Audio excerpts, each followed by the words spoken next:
Hi guys. So, Nasieku here. Kayet. Kathati.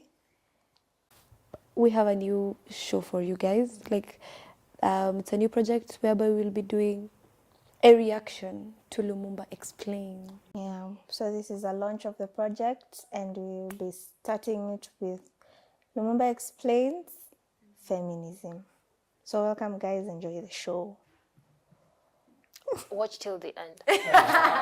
And subscribe. Guys. So you're doing a reaction of one of the most popular videos. You've seen our Professor Lumumba. So we're going to tackle the one he's talked about feminism. Yeah. So Yeah. Tell us in the comments what you think of it.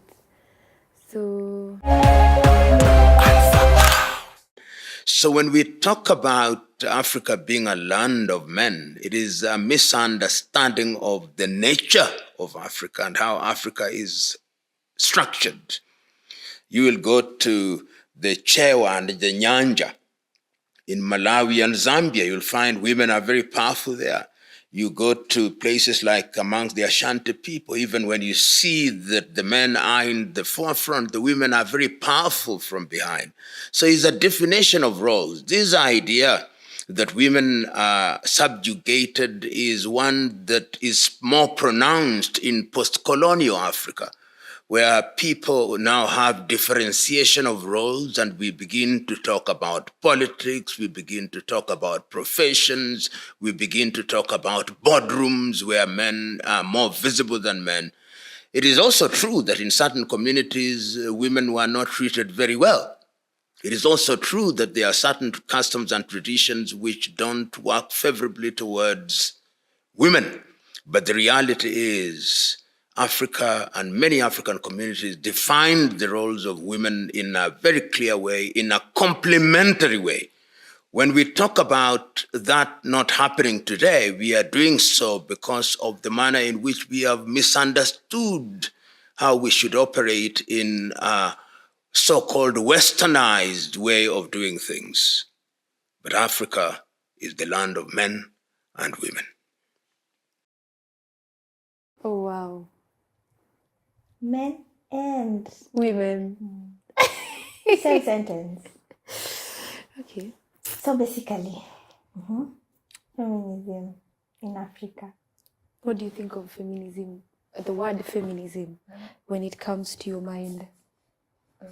It's the advocacy of Yeah. women's rights. So basically, I'm a feminist when I say I support women in politics. Yeah, it's not something that used to happen, yeah? Yeah. Yeah, but despite everything, the westernization, the neocolonialism and everything, The Western culture that he's talking about. yeah. Oh. So we are moving on well, but not as we should. Why is this so? Because, okay, it is strong, the feminism thing is strong, but not most people like accept it, or even know what it is, or even practice it.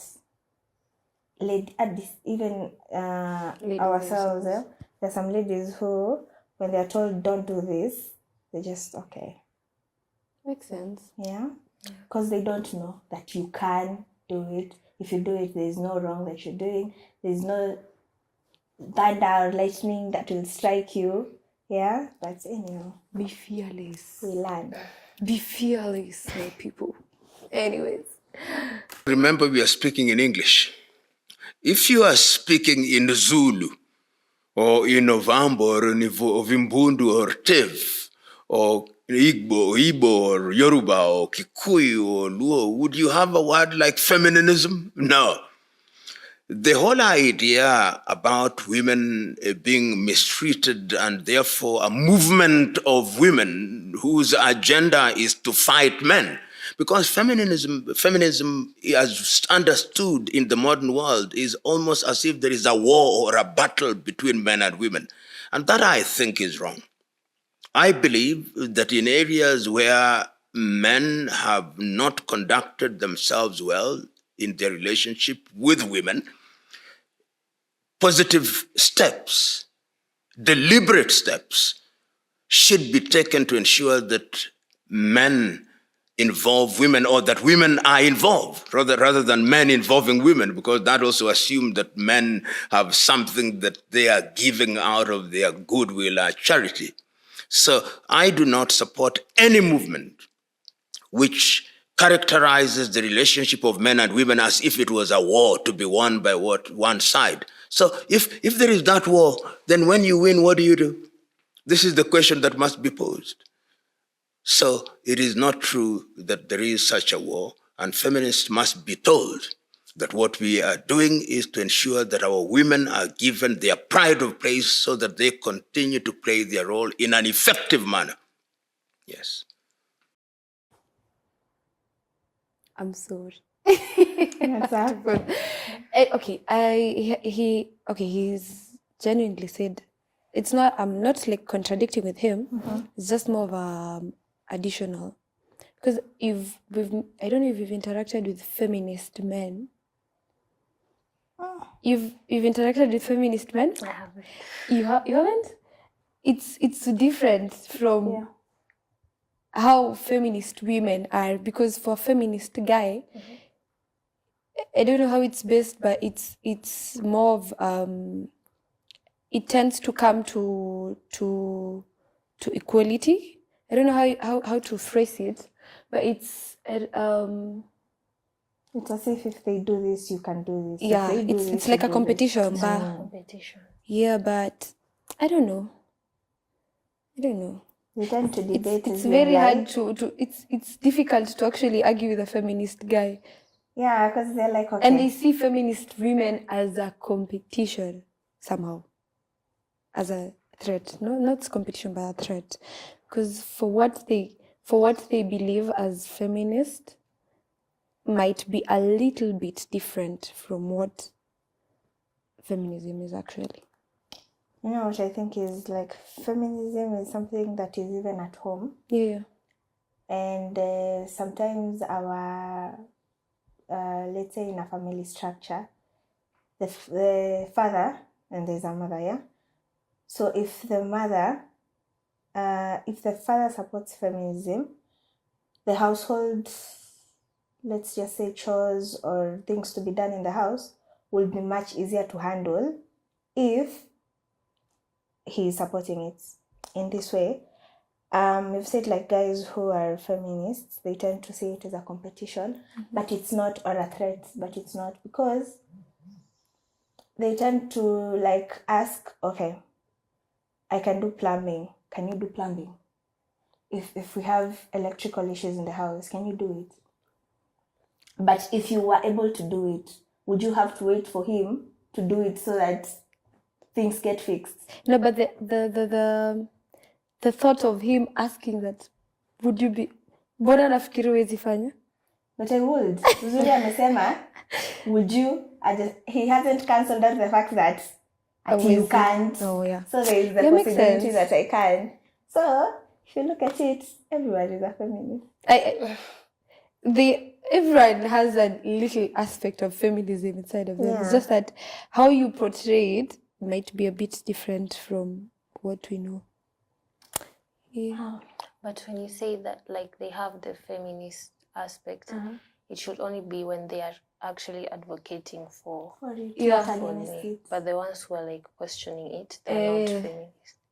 I don't think you can call them feminist because how do you even call yourself feminist and you're not even advocating for any of empowerment there on the feminine gender? You get? But you do realize it's only, let's just say, this generation and maybe the immediate that came before us. They're the ones who are capable to understand the importance of feminism right now.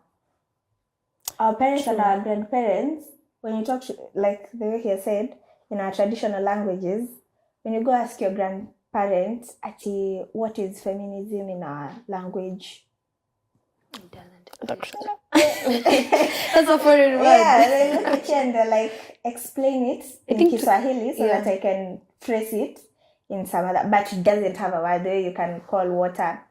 Anyone who can do plumbing can go ahead and do plumbing. I don't Yeah. think there's a specific place written that it should be on the male. I feel like when we talk about feminism, we are not looking like at the physical equality. Yeah. It's more like intelligent wise sometimes. Also. Yeah. But it's all rounded. It's physical, it's emotional wise, it's psychological, it's everything.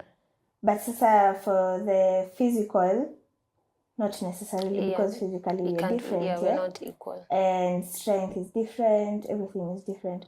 But when it comes to things that we can learn, I can learn. Yeah. You can learn. We can all learn. So there we can be equal. We can cancel it out. Yeah.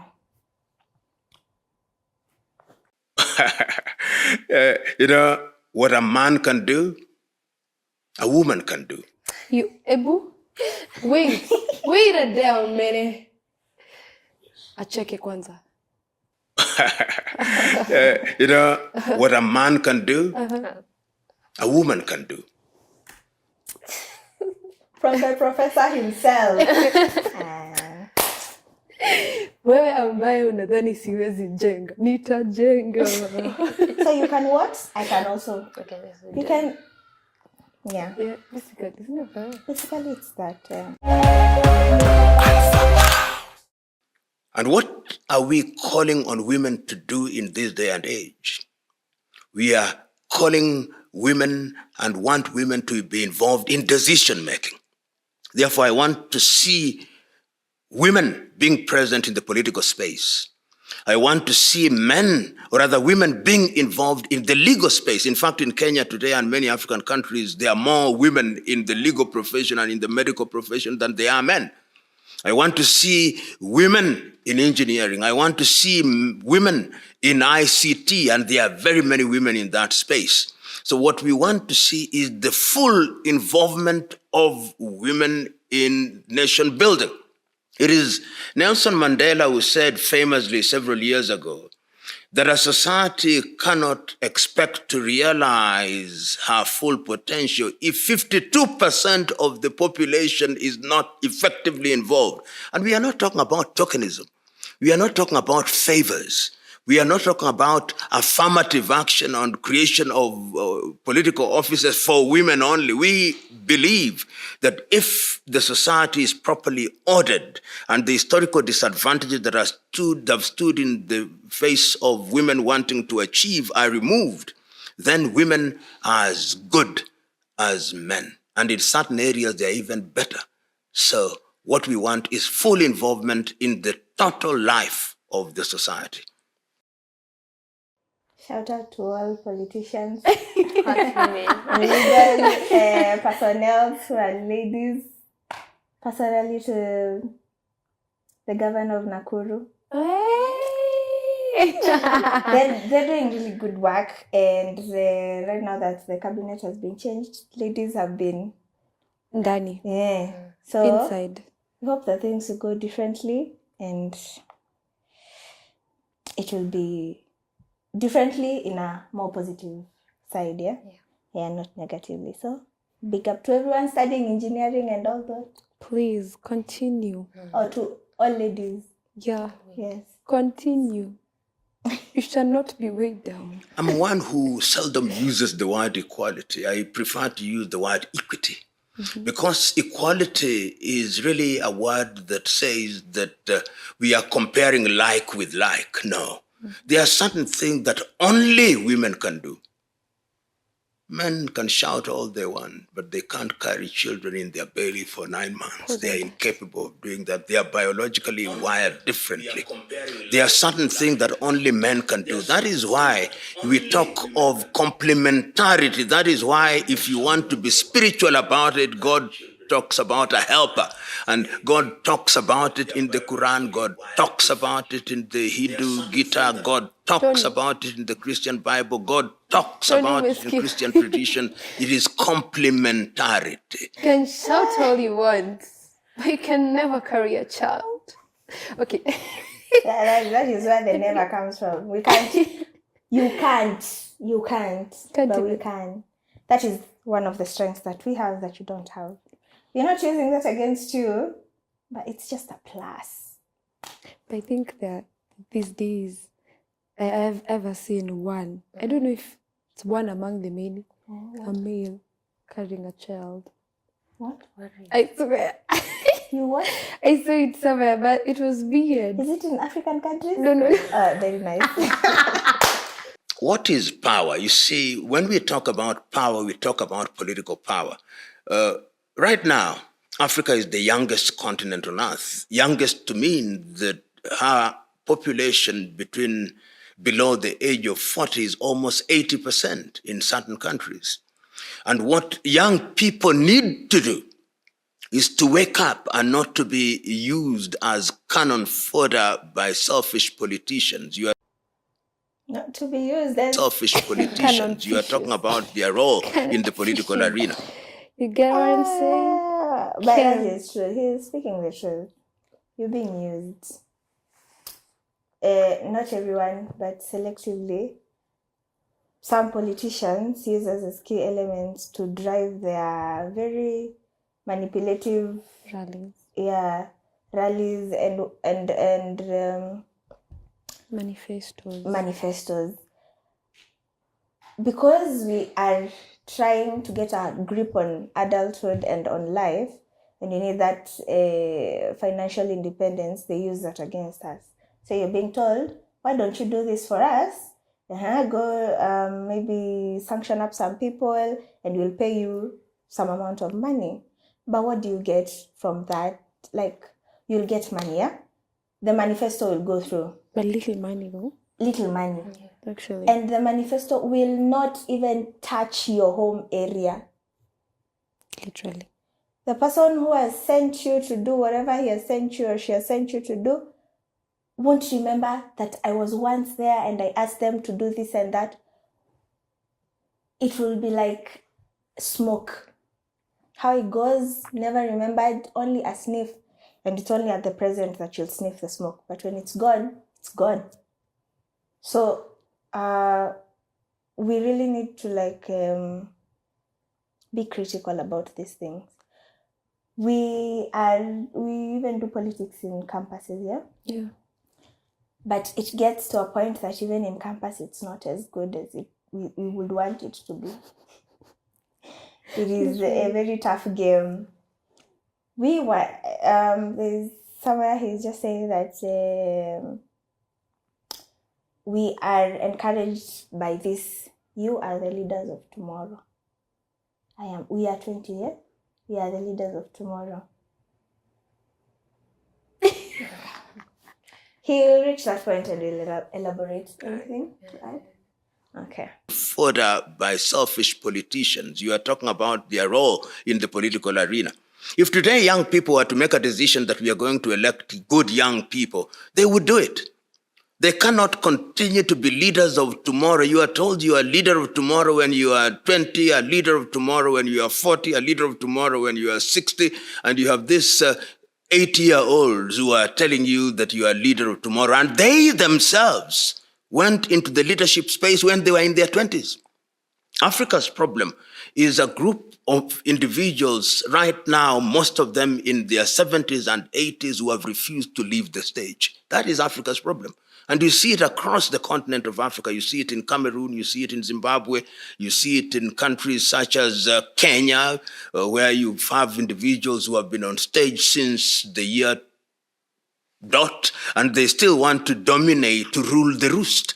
It is the duty of the young people to rise. And history has taught us that when young people rise and take their positions in different sectors, then they achieve. Look at the struggle for independence in Africa. The people who are in the struggle for independence were in their 20s and their 30s. The people who are in the revolutions, whether you are talking about this, the Sharpeville massacre in South Africa or the Soweto massacre, all these were young people. It is the young people who must rise up and use the power of the vote to ensure that they are present in the leadership arena. But they must also remember that youth in and of itself is not a qualification to serve.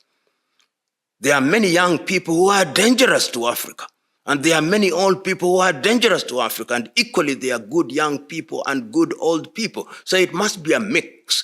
Leadership must represent and must reflect the complexion of the society. And young people in Africa, in my view, are not playing their role. They prefer to be used in riots. They prefer to be used as ginger group. They prefer to be deployed as goons. They prefer to be used in a negative fashion. Yet if they organize themselves, then they could make demands of political leadership and be present in every arena for the benefit of this continent. Like clarify on what he said about the young, the youth now getting into power and politics and being the leaders of tomorrow. Like somehow do you see or do you think maybe that we the young people, not all of us, but a majority of us are a bit scared of joining into parliament or rather into politics or maybe even having some power because of the responsibilities that comes with it? You shouldn't fear responsibility. Of course, we shouldn't fear, but there's some Unless with ways. the negative package that comes with the responsibility. Because, you know, in the politics, it is sort of a hierarchy. In every kind of seat, there is wards, then there is constituencies, then counties, then. So, when you fill up a space, there was someone before you, yeah? You can't just go into a room that was painted black and paint it white, or a house that was, the exterior was maybe white, and then you paint it black and expect people to remember that it's the same house. Yeah, but we can't, okay, that may not be possible, but that comes about with the thought of change. Change should be there, but it should be very steady. Steady, yeah. On your point, I feel like even apart from the fear of responsibility, some of them just fear like you're competing with someone who's The big shot. Yeah, the big shots. So maybe like you may fear for And you think we come to see he has more power than you, like the big shot. Yeah. But it's But strategic. that's where change is supposed to come to. Yeah. Because how many young people do you know that are in power? Okay, besides the let's talk the political side, because I feel like that will tell us more, give us more. Besides the success, or maybe when you hear of maybe influencing or even businesses, yeah, we have young people, of course, who are running businesses. But in terms of leadership, I think it's countable. Yeah. But then before they get there, I'm not saying that I will not say that they use the term connection, but there's a way before they get there. They'll have to, let me not say struggle, but they'll have to work for it. And I'm not saying there's a road. like You just can't go you can't just you have to follow a certain. you see the way we think it's easy. You in a school, let's even use a high school. In high school, you were told there's a student body council which is being formed, a new one. If you wanna vie for a seat, send in your application, and they will vet. You know, that's easy because I mean you already know it's the teachers and the administration that will do all the work, and they'll have to look at their qualifications. And if you are confident enough that you have or you've qualified, then in 1 way or 2, you will qualify for that seat. But why is it not like that easy with our system? Because of the rigging. Yeah, We'll talk it there's out, because rigging. there is rigging, and also people tend to like it's better the devil you know Yeah. than the angel you don't know. People don't like surprises, especially in politics.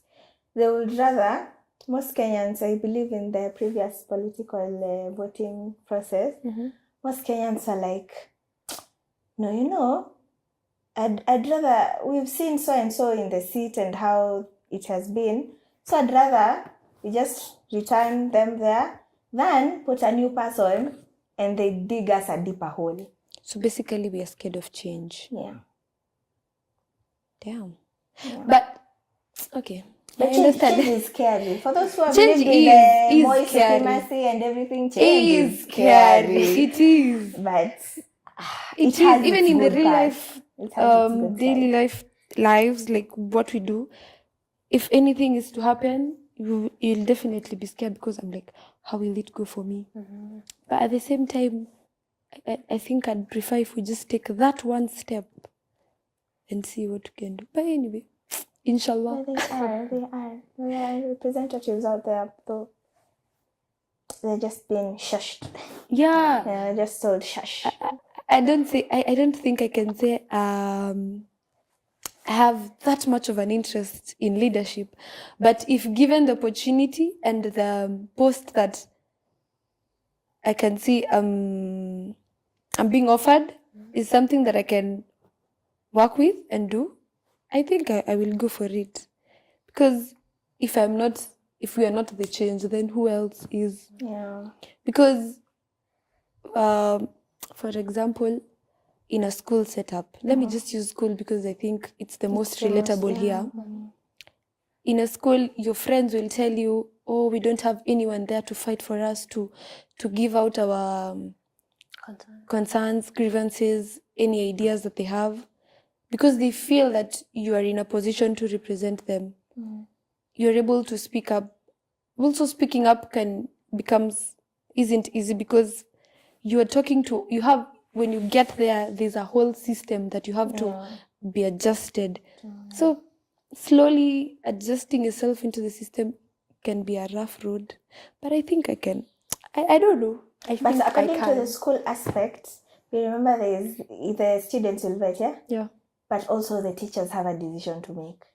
So if you are in any way pricked teachers wrongly, whether the students voted for you very nicely and you passed everything, you might not get into the seat. Just because someone has said. Yeah. You see? Do you think You see that how also happens? Like That now is in literally It what literally happens in the happens. real world.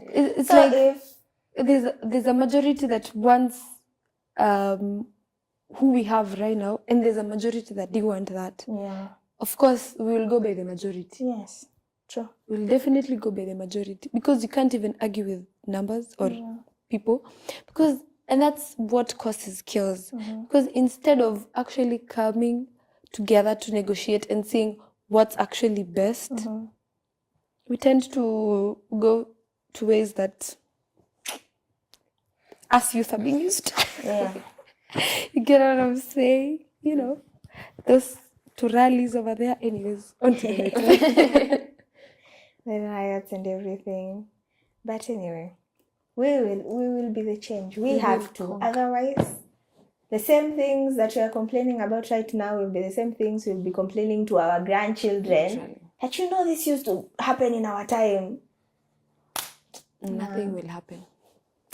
If you look at what happened, for example, in what was called the Arab Spring, young people came up and they simply went in Tahrir Square and they said, we demand certain changes. That is one method where there is an awakening of the people. Political maturity rises in that way. Have you heard what the youths here said? They went into a square and if we did that in Kenya, comment what will be done to us. But I feel like in Kenya we can't do that because like people are selfish. So like you can decide that that's what you're going to do, and then when you get there and then you get someone who's like offering you, let's say most of the time is money, like don't go to the protest or something. See, you just take it. Yeah. And then And go back home. when you get to the square, you're like 3 or 2 people, Yeah. so you can't really Or make some even if noise. you're Backfires. alert, you'll have countermeasures waiting for Literally. you there.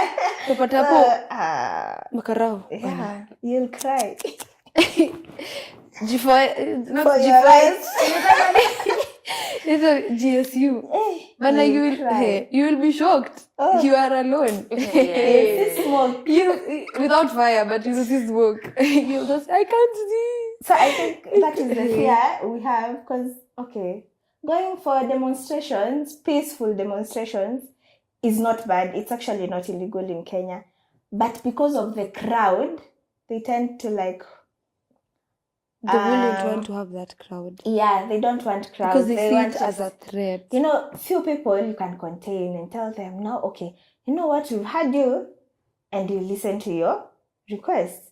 But for many people are shouting, they have vuvuzelas, they have this speaker something, and for a crowd, you don't have like minds. You know, for 5 big people, you tell each other, okay, let's do this, and then you'll talk about this, I'll talk about this, you know.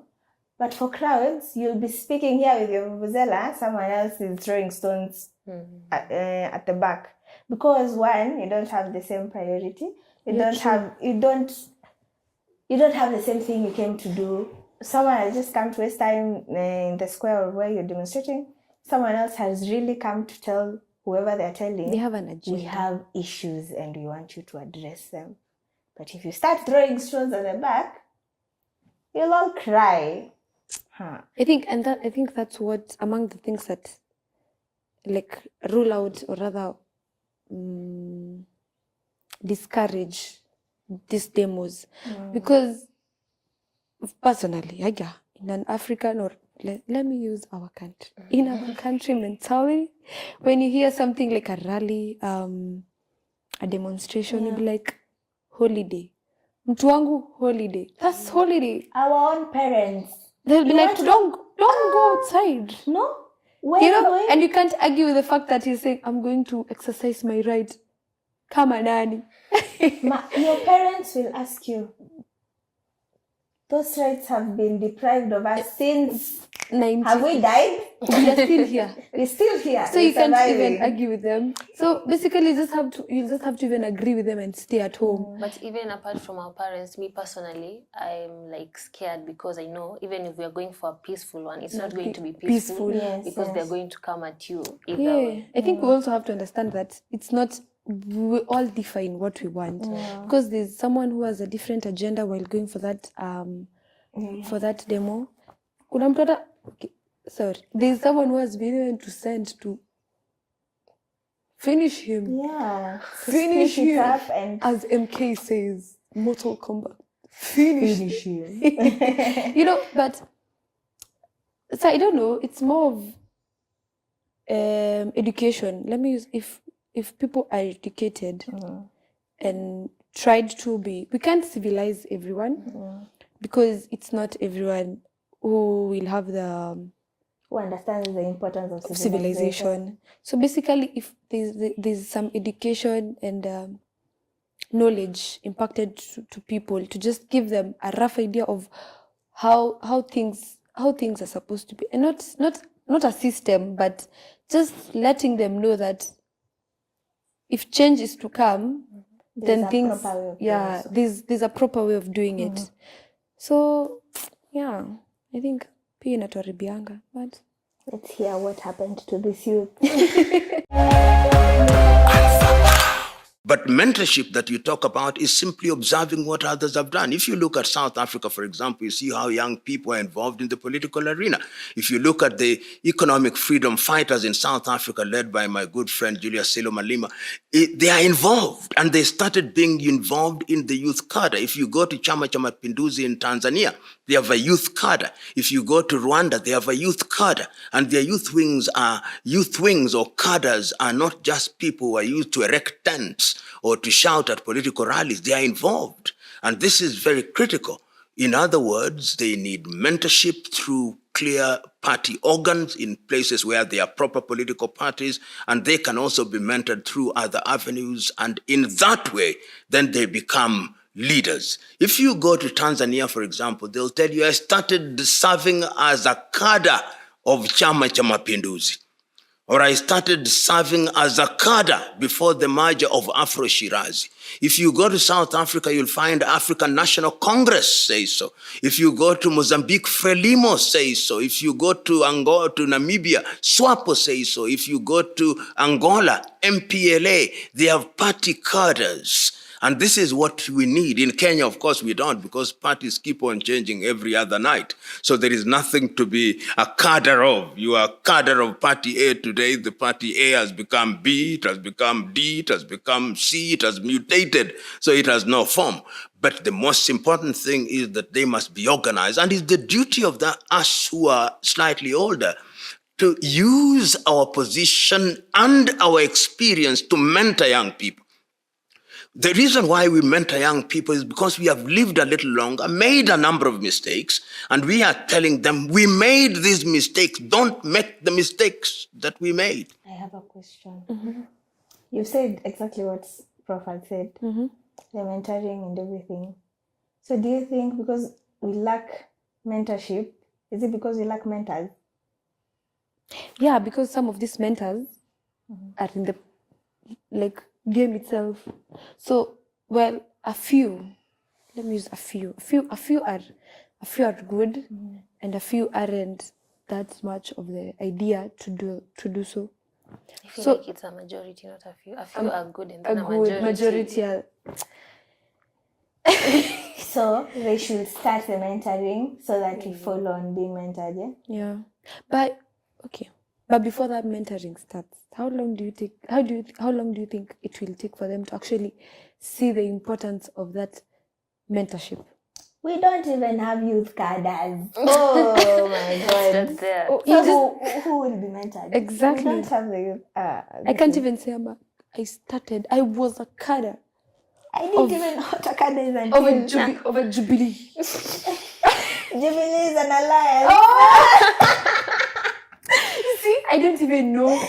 So it is tricky. It is tricky. Like there's a bit of information we are lacking that maybe if given to us or taught to us, maybe, just maybe, we may apply in our future. Yeah. Well, Improve on those things so that every generation becomes better and better because we are learning from experience. But if we don't learn from experience, then we keep on repeating the same mistakes, and Africa is the poorer because of it.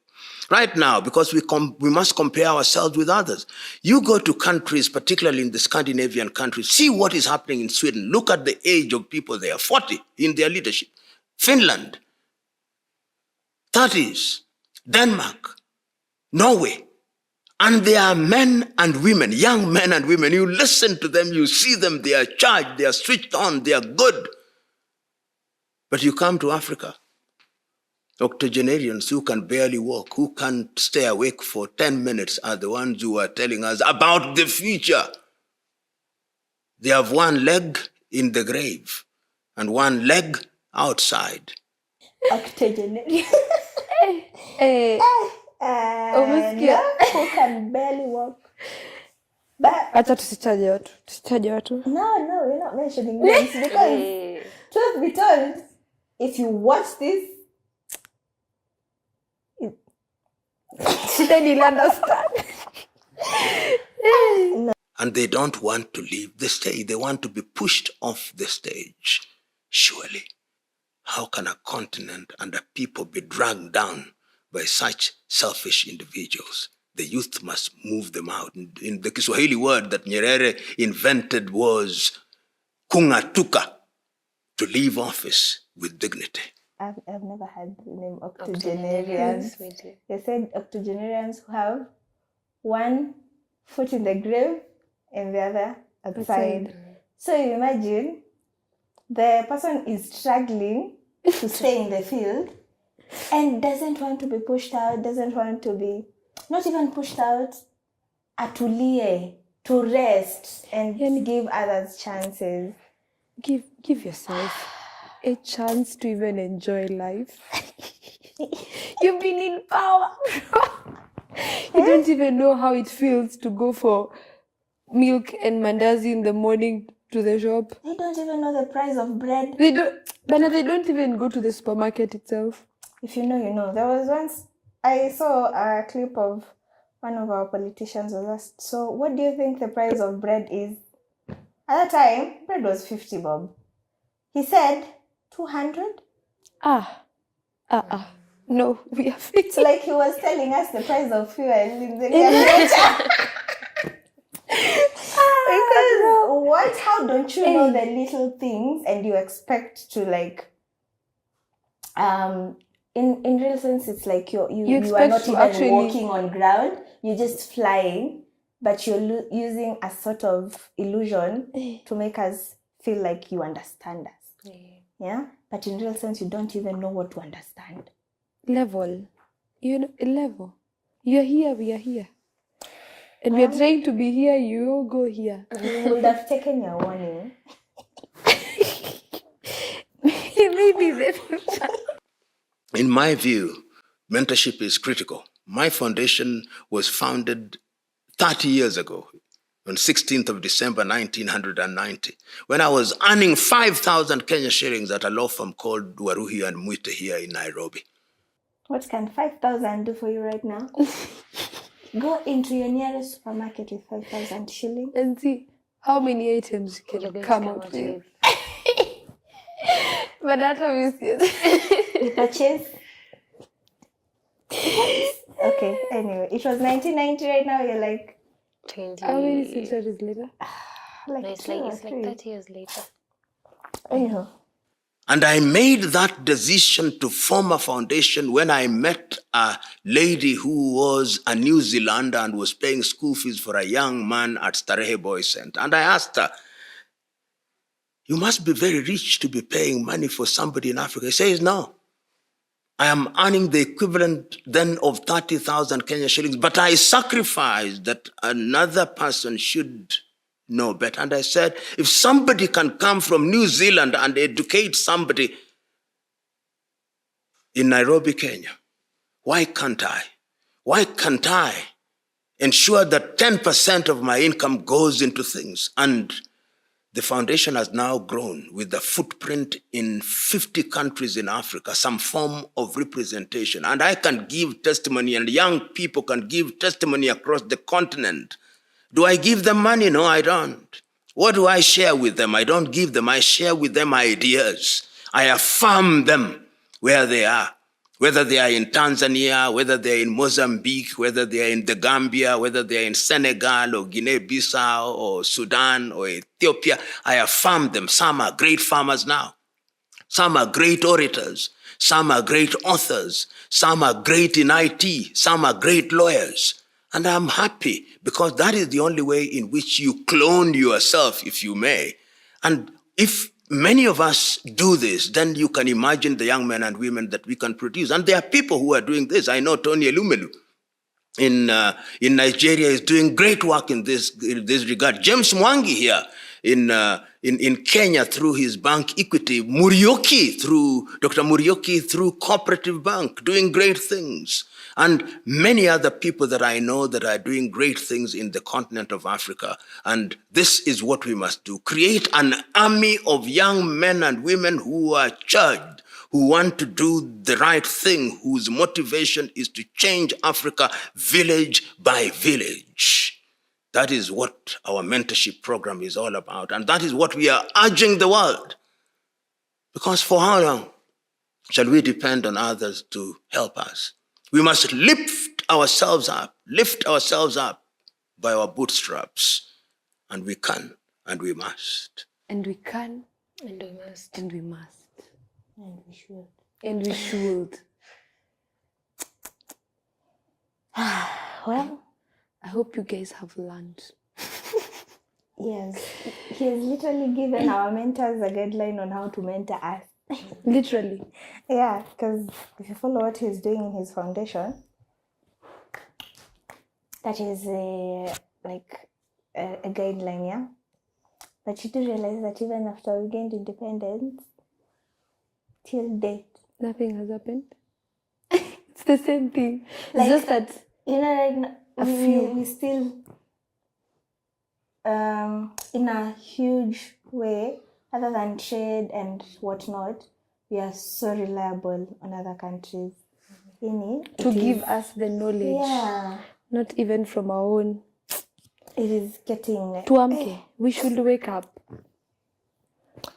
Yeah, wake up. The future led by good Africans, because youth is also not a permanent state. You are youth today, a few years you are not young anymore.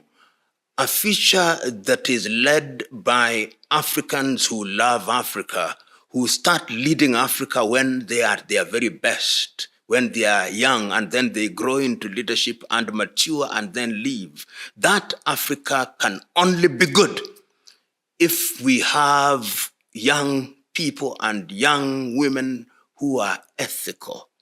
That is why we must morally rearm ourselves. You know, when I look at the people who were in Africa in the 1960s, and I can think about them in the 1970s, they were young, they were idealistic. When I'm thinking about people like Solomon Mahlangu in South Africa, Bantu Stephen Biko, the young women Albertina Sisulu, I'm talking of people like Grasa Machel, I'm looking at Samora Moises Machel. Here in Kenya, there were younger people also involved. Even if you look at people like Thomas Joseph Mboya, they were young. Gikonyo Kiano, they were young.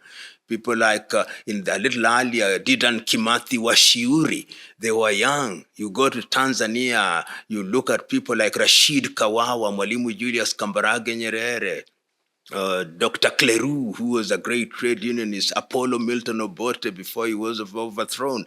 And we've seen younger people, Meles Zenawi, a younger Yoweri Museveni, a younger Paul Kagame, young people, Kwame Nkrumah, Patrice Emery Lumumba, Nnamdi Azikiwe, and Modibo Keita, Ahmed Ben Bella, Leopold Sedar Senghor.